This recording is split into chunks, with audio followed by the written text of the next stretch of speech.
public hangings. There's still hot dog beer public hangings. Heavy music of beer public hangings. Holy ho, public hangings. Somebody get a rope and dogs. They're looking in the street, man. All right, my friends, welcome back to the Weekend Interview Show. I'm Scott Horton. Archives are at weekendinterviewshow.com in MP3 format for you there. And I'm sorry, I ran out of time. I was just going to say really quick at the end of that last segment that Lou Rockwell's writings are available at lourockwell.com and at Mises.org. And once again, I thank Lou for his time today. Next up is Dr. Gordon Prather. Welcome back to the show, Gordon. Thank you, Scott. It's good to have you on here. First of all, I want to say I'm very sorry about the loss of your friend Jude Wieniski. He was a great guy. I hope you would do that. I haven't got a means for expressing my regret or sorrow or whatever it is, but yeah, I've known Jude ever since the 72 campaign. Oh, that long, huh? Going back? Yeah, uh-huh. Yeah, he was a great guy. I got a couple of good interviews out of him. And you know, I should also say, I was a subscriber to his memo on the margin email, and just the last 2 or 3 of his memos on the margins that he sent out before he died were just absolutely great in terms of Iran policy, Israel policy. It's a real shame. I would like to also point out that he and another friend of ours from that era, Paul Craig Roberts, have lost a lot of friends over the years. I didn't know that I have, but they certainly did because of their stance on the neo-crazies and the war in Iraq. Right. In fact, Jude actually told me that he's the one who introduced Richard Pearl and Paul Wolfowitz to Dick Cheney and Donald Rumsfeld in the 1970s. I'm not surprised. Is that hilarious? Yeah. And Team B was born. Well, rest in peace, Jude. Yep, and he was very proudly an ex-neocon. He was I guess a paleo-neocon or something. Yeah, I don't think he was ever a neocon. He was an ex-Cold Warrior, as we all were. I mean, we all thought we were doing the right thing. I certainly did in the development of nuclear weapons. I worked at Lawrence Livermore Lab and also at Sandia National Laboratory. When I was a naval officer, I was in the nuclear weapons part of the Navy and the military, and so I certainly am proud of what I did in those days, and one of the reasons I write columns the way I do is I'm appalled at what these people who had nothing to do with our nuclear weapons development and our deployment and all that sort of thing are now threatening to use them against terrorists. That just boggles my mind. Yeah, all right. Well, yeah, and in fact, speaking of your experience in the Navy and that kind of thing, you know the tradition here. I'm going to go ahead and let you introduce yourself and give everybody your background so that they know that they're supposed to take seriously what you say. Well, I gave you the important parts, I guess. My entire professional career as a physicist was spent in our nuclear weapons program. I went to Washington not too long after the 72 election, which is where I met Jude. And I would say a considerable fraction of my experiences in Washington were associated. They're all Cold War related. Up until from the mid-'70s up until 1989, it was, of course, in support of our national security interest in the Cold War, opposing the Soviet Union. And then after the collapse of the Warsaw Pact in '89, and then the collapse of the Soviet Union in 1991, I then became, as an advisor and other various relationships associated with the Nunn-Lugar-Domenici programs. All right, I'm sorry, Gordon. I'm going to have to hold you there. We got to go out to this break. We'll be right back, everybody. It's the Weekend Interview Show.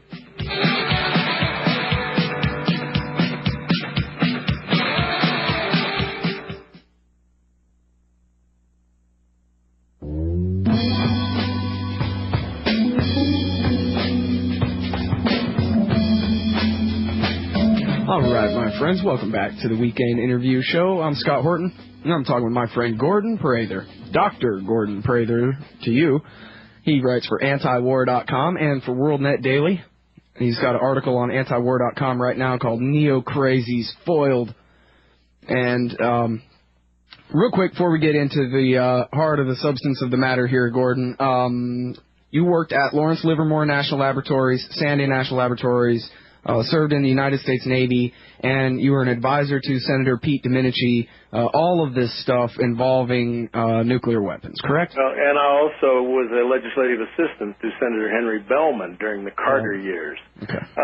But, some of that was related to nuclear weapons. In particular, Senator Bellman, I accompanied him as his legislative assistant to Geneva, and where he participated in the SALT II talks, which he opposed. I was just going to say that since 91, with the collapse of the Soviet Union, most of us, I think, in the Cold Warriors, and particularly us in the nuclear weapons programs, heaved a sigh of relief, and we set about dismantling the tens of thousands of nuclear weapons that we had developed and built for use in the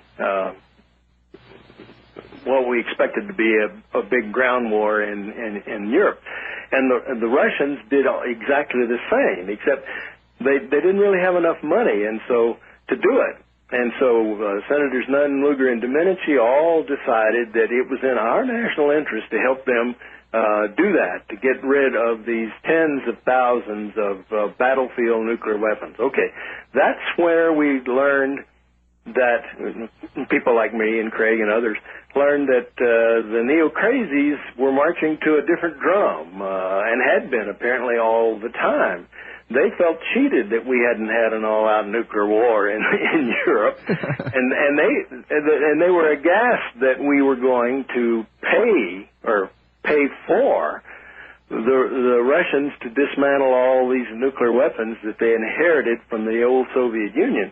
But I wanted to mention two things. I wanted to do a plug first for this remarkable article by Scott Ritter about how the neo-crazies were proceeding full speed ahead despite the results of our foray into Iraq, on the same plan, on the same course, saying the same things practically, and the only difference being is that everywhere they said Iraq 3 years ago, they're now saying Iran. Right. Did you read that article by, I apologize because I can't pronounce his name correctly, but I guess it's Arnaud de Borchgrave from the Washington Times? Yeah, I'm not sure how to pronounce it, but yeah, I always read what he has to say because he is the authority, in my opinion, on all the stuff going on and has gone on in the last 30 or 40 years in the Middle East or Southern Asia or whatever you want to call it. But which article was that? Well, he seems to be the only skeptic at the Washington Times. The article I'm referring to, he talks about, and in fact, it's very reminiscent of Scott Ritter's article. I think Scott Ritter basically took what de Borchgrave said and then got it right. What de Borchgrave said was, in dealing with Iran, it's a three-step plan. Pardon me, I'm messing it up. It's three options. Plan A is we get the EU3, Britain, France, and Germany, to convince Iran to do whatever we say. If that doesn't work, Plan B is to refer them to the UN Security Council, and then if the UN Security Council refuses to take action, then Plan C would be war. And I think the Scott Ritter article that you're referring to, basically Ritter got it right. Ritter said this isn't Plan A, B, and C. This is Step A, B, and C. Yeah, and I totally agree with Scott on that. And I've written columns. I don't beat on my own drum or blow my own horn or something like that. But I've written columns in the past that basically said that, what I just said, namely, just substitute Iran everywhere. Right, just say script as before. 2 years ago and everything. Okay, well, what's happened since I talked to you last that's really remarkable is the new president of Iran has addressed the United Nations. Now, he did it in Farsi, apparently, and all I have seen so far is a translation of perhaps the last third of his speech. But it is, I don't know how else to put this, it is brilliant. Now, couple that with the performance of the foreign minister, the Iranian foreign minister, at the review conference, the 2005 review conference of the Non-Proliferation Treaty held in, was it April of this year? And this guy spoke perfect English. He was on Charlie Rose of all places. The performance of Iran, which was not very well hardly publicized at all in this, in our press and media that we got to see. And I have Google search for that sort of stuff, so I know when it appears and when it doesn't appear. And his performance, their foreign minister at the time, I don't think he is now that they've got this new president, but it, again, was brilliant. I mean, these guys... What's brilliant about it, Gordon? What? What's brilliant about it? Well, they essentially analyzed the Non-Proliferation Treaty in terms of what Iran had been doing correctly as opposed to what the United States had been doing incorrectly. And in this speech today, this Iranian president proposes that the UN General Assembly establish an ad hoc committee and also that the IAEA be asked to investigate how. Well, I've got it right here. Here's the committee that he advocates being established should be asked to investigate as to how, contrary to the NPT, material, technology, and equipment for nuclear weapons were transferred to the Zionist regime, that's Israel, and B, to propose practical measures for the establishment of a nuclear weapons-free zone in the Middle East. Okay, that's one thing the committee should look at, because those things are in the Non-Proliferation Treaty, you know.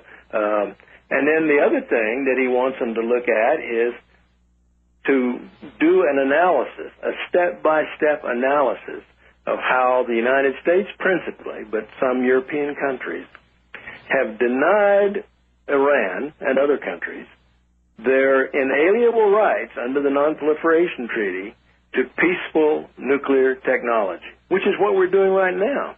Condi Rice and the rest of them are advocating that the IAEA board referred to the UN Security Council for possible action, sanctions, perhaps even force, Iran's safeguarded nuclear programs. Right. Didn't you write a few weeks ago about how Rice had gone to some meeting of European ministers and said, you know, Iran must immediately stop any attempt to even begin enriching uranium, and how all the Europeans just laughed her out of court, basically, how I guess her aides had sent her there completely unprepared. She didn't even realize that they're not in violation of their treaty obligations to enrich uranium, which they're not even doing. I didn't write it, but I'm not surprised if it happened. She got today, something I saw today in the paper, right, that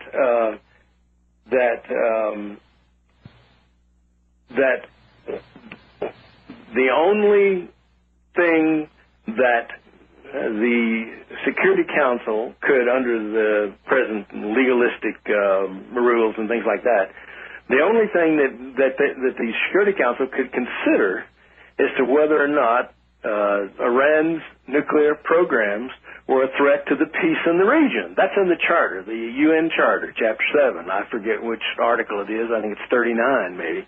But, you know, it's been ludicrous all along, because you're asking the IAEA, okay, to refer to the UN Security Council the following thing. These programs, which the IAEA, monitor, and we verify that these programs are not in any way, shape, or form related to any military purpose, we want you, the U.S. Security Council, to decide whether or not these programs that we've already determined are not in any way, shape, or form related to a nuclear weapons program are, in fact, a threat to the peace in the region. I mean, it's crazy. Well, so basically what's going on here, they don't mind that none of this makes any sense to anyone else on Earth. This just has to be good enough to bamboozle the soccer moms, as you call them, here in America. It's worse than that. All it has to be done by Condi and people like that, and the neo-crazies, is they have to get their media sycophants, the media types who unquestionably report everything they say just as they say it, without any qualification, without any cynicism whatsoever. I mean, you would think that somebody who was stationed, let's say worked for the Reuters or worked for UPI or for the Associated Press, was associated in Vienna, and their job was to report on what was going on at the IAEA. You would think that they would have at least have read the IAEA charter statute. You'd think. Well, I hate to assume too much. Well, I think I would. Well, anyway, all I want to say is, right at this moment, I don't know how much time we've gotten entirely, but okay, we got about another half a minute before the next break. Okay, well, then we got 40 minutes. There are three brilliant diplomatic performances by Iran already this year. All right, wait. Hang on. We're going to have to hold it there till the next break, Gordon. When we get back, we'll find out the three brilliant moves made by the Iranians. We're talking with Dr. Gordon Prather from antiwar.com. It's the Weekend Interview Show, and we'll be right back. Guns to town, son. Leave your guns at home, Bill. Don't take your guns to town.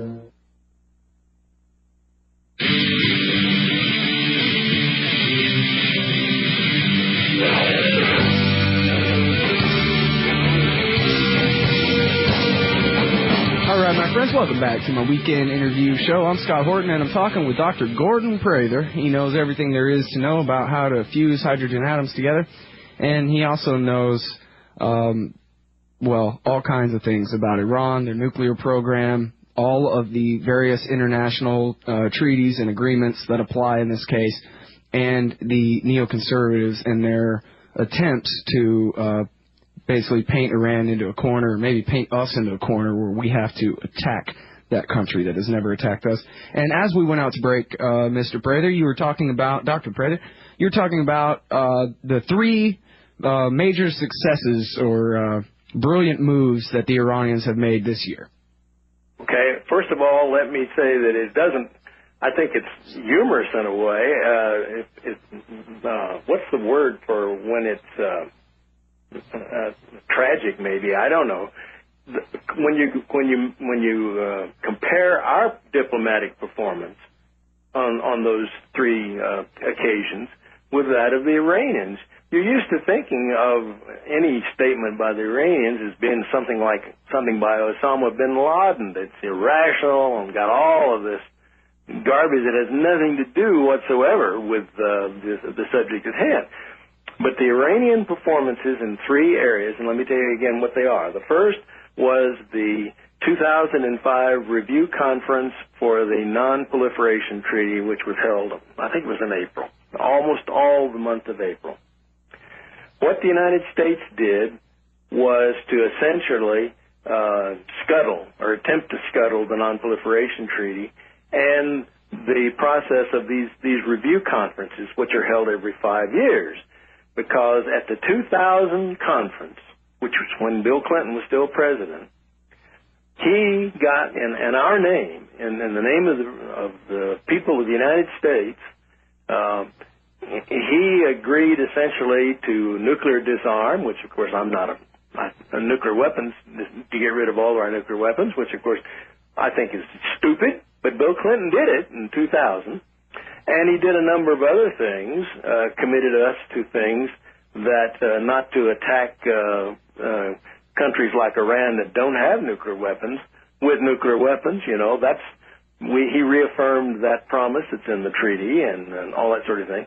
Well, the Bush administration and Bolton and all the rest of them wanted no part of that. And so they refused to even allow the promises that Clinton had made in 1995 and in 2000 to even be discussed, brought up, mentioned, much less reaffirmed.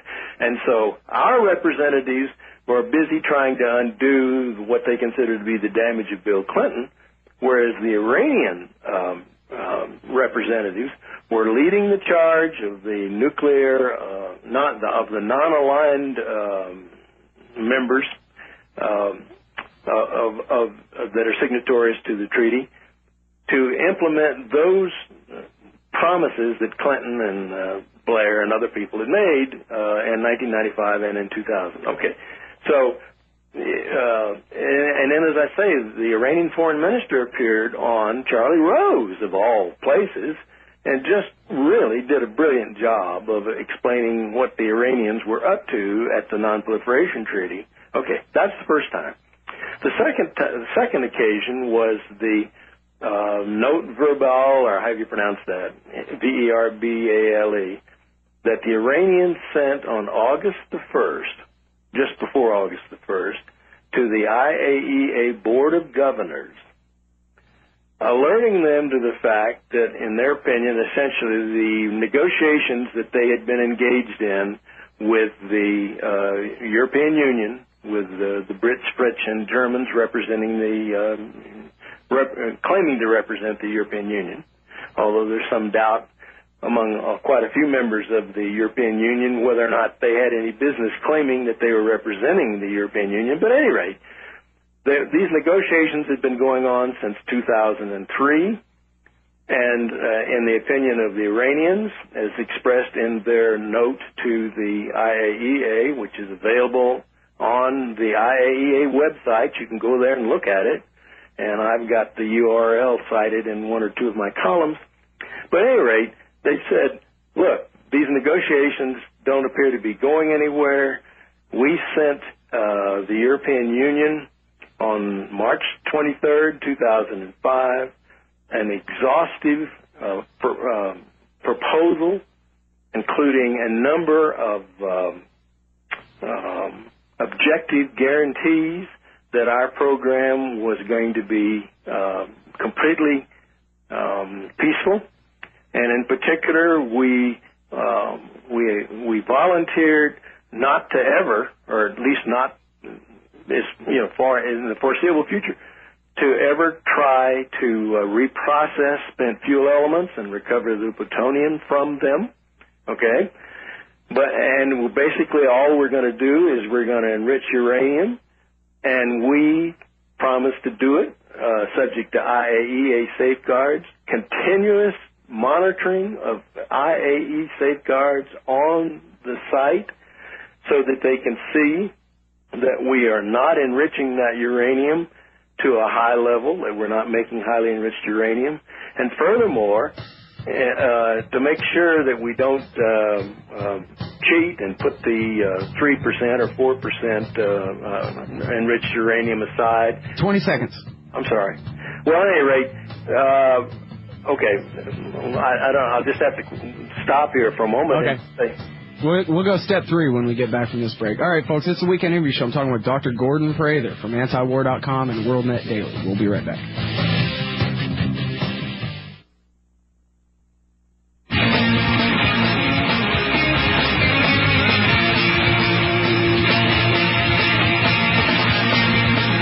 All right, folks, welcome back to the Weekend Interview Show. I'm Scott Horton. I'm talking with Dr. Gordon Prather from antiwar.com.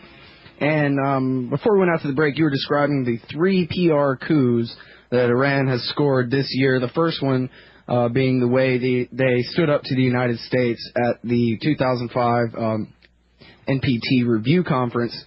Number 2, as a leader of the non-aligned movement. I mean, they had a cheering squad. Okay, go ahead. Right. And then number 2 was their note to the IAEA, where they said, hey, look, we want to enrich uranium, but we'll let you guys stand there and watch the whole time. And then what's number 3? Okay, well, let me finish 2 then. Okay. What they did is they said, as you know, we've been engaged in these negotiations for a couple of years now with the European Union, and they're not going much of anywhere. We sent them our proposals on March 23rd. They never even responded to them. Much less have they sent us their proposals of how they're they're going to try to keep the United States and Israel from bombing us in our jammies or something like that. Okay? I mean, you know, I'm paraphrasing a little bit. And therefore, we voluntarily suspended converting yellow cake, uranium oxide, to uranium hexafluoride. Well, actually, it was tetrafluoride first and then hexafluoride, for eventual use in our uranium enrichment facility if we ever get the thing built. And they have as yet not completed even a pilot plant to enrich uranium. So anytime somebody tells you that they've resumed uranium enrichment, they're lying to you. Right, they don't even have the equipment to do it at this point. They don't even have the equipment built yet to do it. According to the Washington Post, if they were to start a crash program to build a nuclear bomb, it would take them a decade.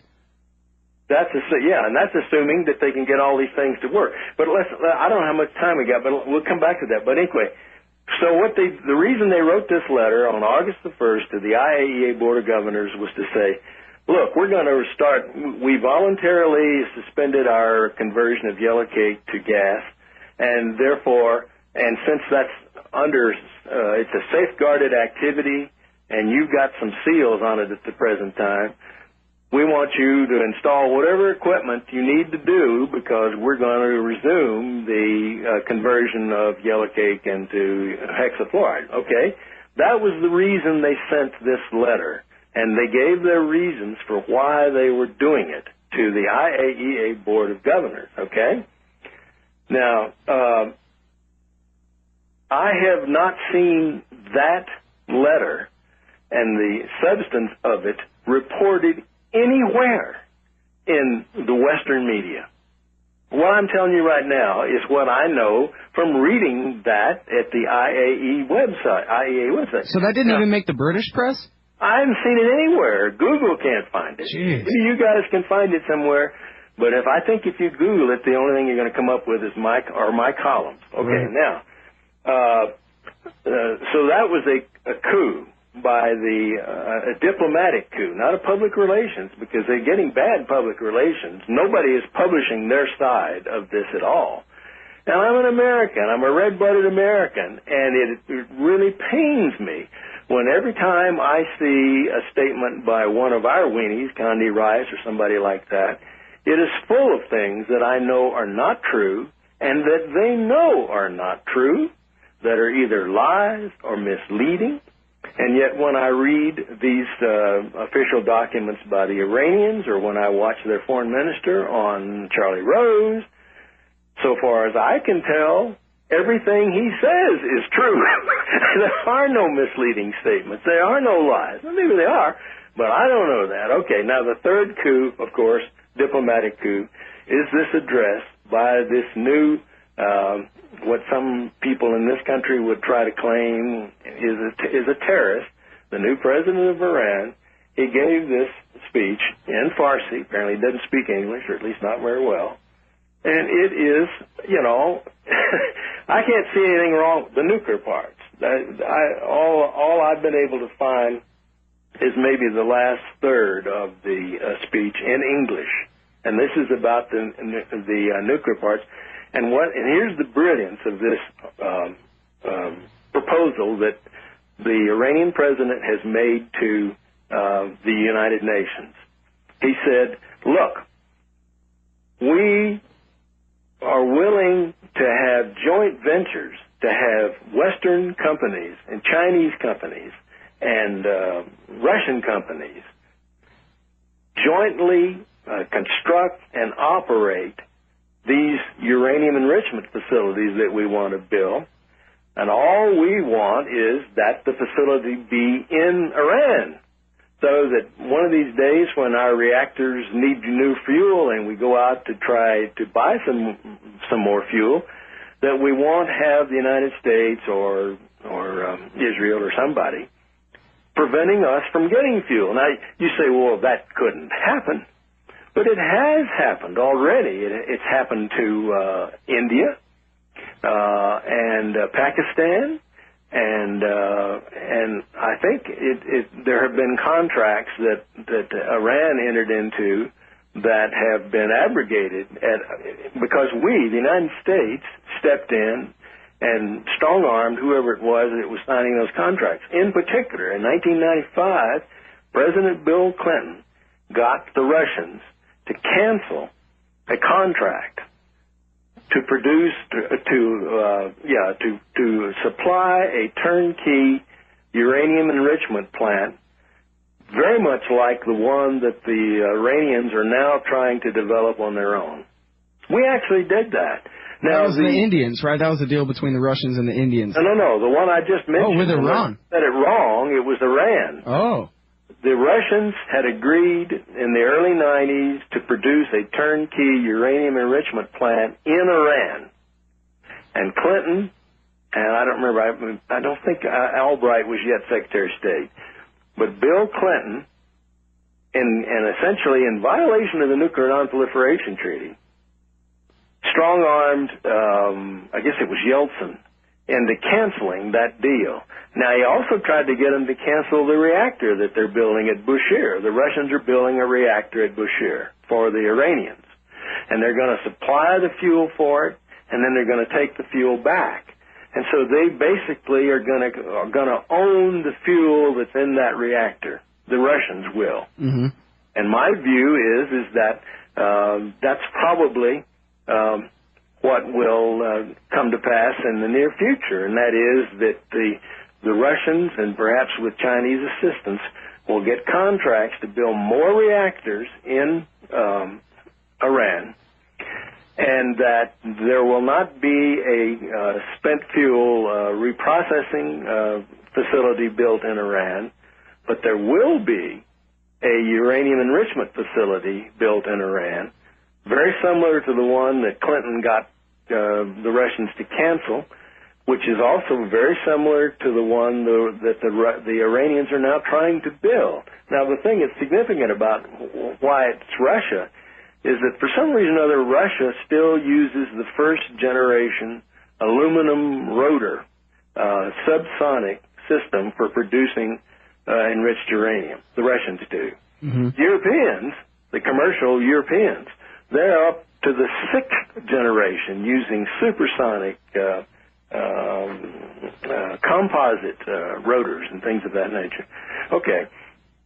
It makes sense then that if the Russians are going to build the reactors and they're going to take spent fuel back and reprocess it and make new fuel, that they would be very interested in making a building and operating with the Iranians a uranium enrichment facility and probably a fuel fabrication facility in Iran. So what the question I ask in my call today is, do you suppose that the neo-crazies are crazy enough to bomb facilities in Iran that are co-owned by the Russians and the Chinese and maybe the Indians? Oh, I don't even want to know the answer to that. The question really at this point is whether they're evil enough to turn down this is another golden offer, right? Because it's not just the Chinese and the Russians, but they're in this the president of Iran's speech at the UN invited the Europeans in as well, right? That's true. Let's internationalize our nuclear program. Now, what excuse are America and Israel going to have to bomb Iran if the Germans and the French co-own the Iranian reactors with the Russians? Yeah, I don't. If they've got any sense, they'll probably try to get on the gravy train, the Germans and the French. But maybe we won't let them. Maybe the United States won't let them do that. But it looks to me like the way things are shaping up with respect to oil and gas, that Russia, China, and India are developing a mutual admiration society, at least in the energy area, which almost hinges or is, what would you say, Iran is at the center of it because of all the oil and gas that they've got. Well, is it in China and Russia's interest then to obstruct the negotiations between Iran and the West because they would prefer to try to keep Iran for themselves?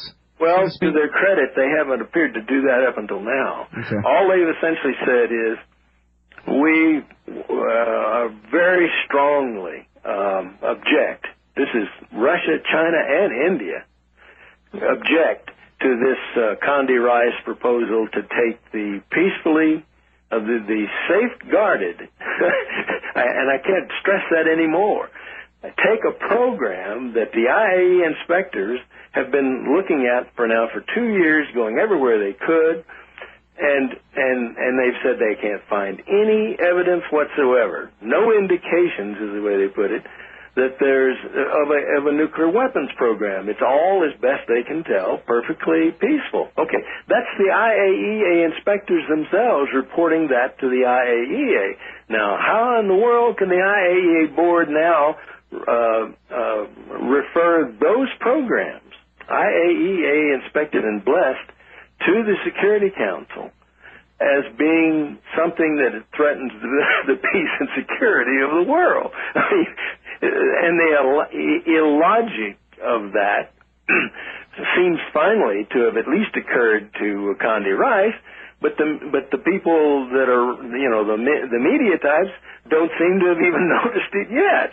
I mean, well, all the Bill Clinton fans over at the Brookings Institution, they seem to back Bush. They wrote a piece not long ago that ends by pointing out that, look, if we let Iran enrich uranium, even under the watchful eye of the IAEA, what's going to happen is they're going to end up creating an effective apparatus for doing all this enriching, and then they'll kick out the IAEA, and then they'll be able to make a nuclear weapon in no time. Well, and so we can't even let them get the capability in the first place.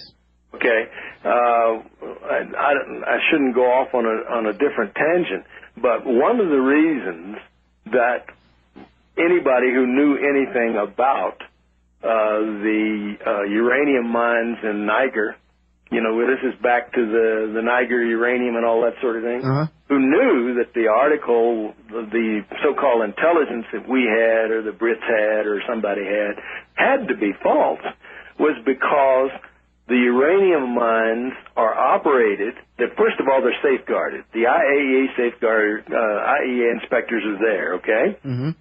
And the mines are operated by an international consortium, including France. Right. Okay? This is the same model now that the president of Iran is proposing for their nuclear power plants. That they have, at a minimum, that they have their own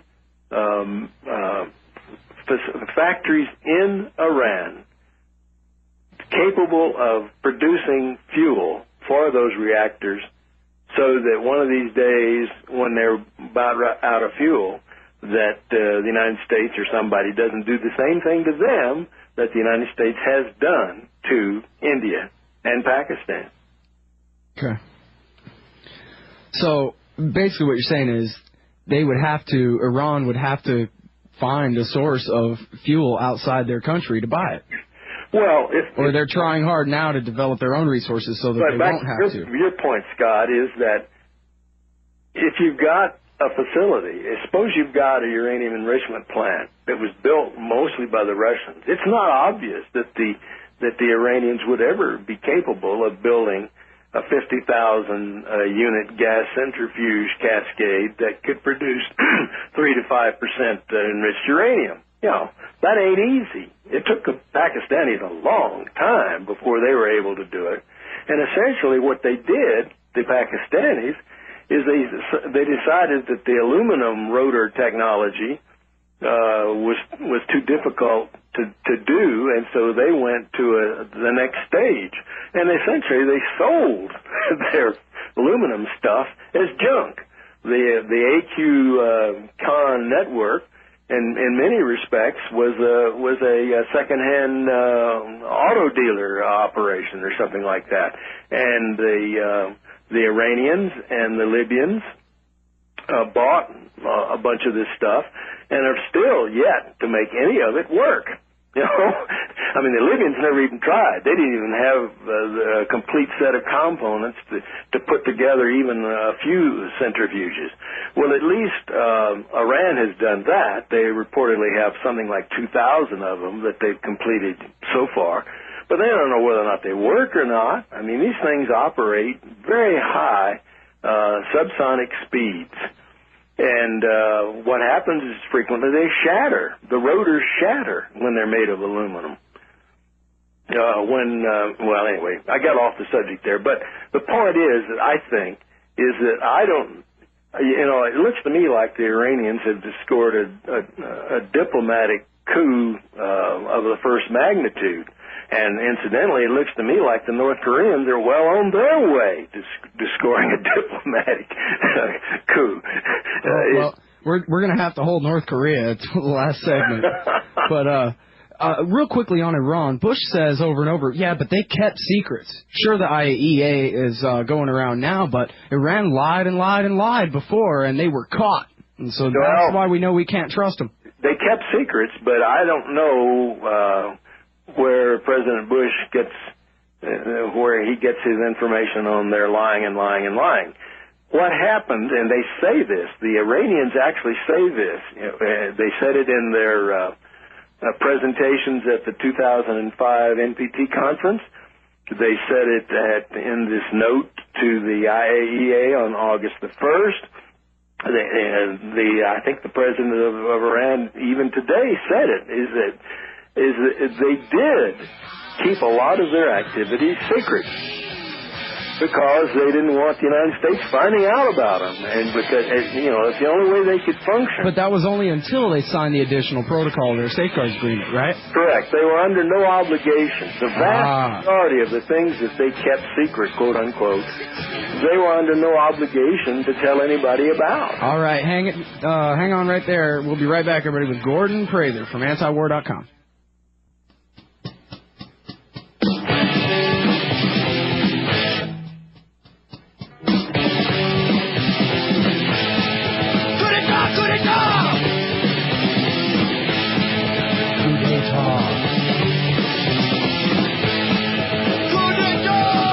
All right, my friends, welcome back to the Weekend Interview Show. I'm Scott Horton, and I'm talking with nuclear physicist Dr. Gordon Prather. He's got an article on antiwar.com today called Neo-Crazies Foiled. And I highly recommend Dr. Prather's writings for anyone who wants to understand the nature, basically, of the international agreements, particularly with regard to nuclear weapons and Iran. Dr. Prather knows all there is to know about nuclear weapons, and he knows a heck of a lot about the IAEA, the Non-Proliferation Treaty, and all that kind of stuff. And it is all explained in his archives at antiwar.com. Now, Dr. Prather, I want to spend these last few minutes real quick, which I know it's a big subject and hard to do real quick, but I want to try to understand as best I can what is going on with the six-party talks with North Korea. Oh, gee, like you say, that's a can of worms. I've also written a couple of columns recently about that, and I think, or at least I've sent you email and other people email. Basically, what is going on right now is the United States unilaterally abrogated in September or October of 2002 something called the Agreed Framework with North Korea. Now, that was the deal that Madeleine Albright had struck, right?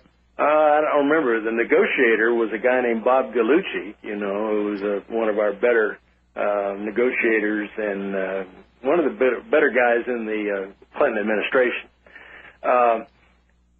But what that agreed framework, let me just say it as briefly as I can, the North Koreans agreed to stay subject to the Non-Proliferation Treaty and to have all of their nuclear facilities frozen under lock and key of the IAEA, in return for which we, the United States, promised to facilitate the construction of light water, peaceful nuclear power plants for generating electricity and nothing else in North Korea. Just facilitate. We were going to pay for them. In fact, the South Koreans were going to essentially pay most of it, and the Japanese. Okay? Well, it sounds like a great deal. What happened? Well, President President Bush came in, and he identified North Korea and Iran and Iraq as an axis of evil, and threatened and accused them of having secret nuclear weapons programs, and a whole bunch of other things like that. And then just about September 2002, some munchkin in our State Department went to a cocktail party where there was a North Korean munchkin, and he claims that he accused the North Koreans of having a secret uranium enrichment for nuclear weapons program, and that the North Korean munchkin admitted it, and therefore, on the basis of that, the United States unilaterally abrogated this agreement. And the way it was first manifest, this was in October of 2002, is that we, the United States, had also promised that in the interim, since the North Korean reactors were shut down, they weren't making much electricity, but they would have eventually, that we agreed until the South Koreans built for the North Koreans these power reactors that we would supply them with fuel oil. Well, Bush cut off the fuel oil in November of 2002. So it was the USA that abrogated the treaty, not the North Koreans. Absolutely. On the grounds that we claim that they had this secret program, which nobody has been able to find in the years since then. Nobody has any idea where this program is. The North Koreans claim they don't have such a program. We have taken our intelligence and we've showed it to the Chinese and to the Japanese and to the South Koreans. That's it, everybody. Antiwar.com. Look for Gordon Prather. Thanks, Gordon. Okay, Scott.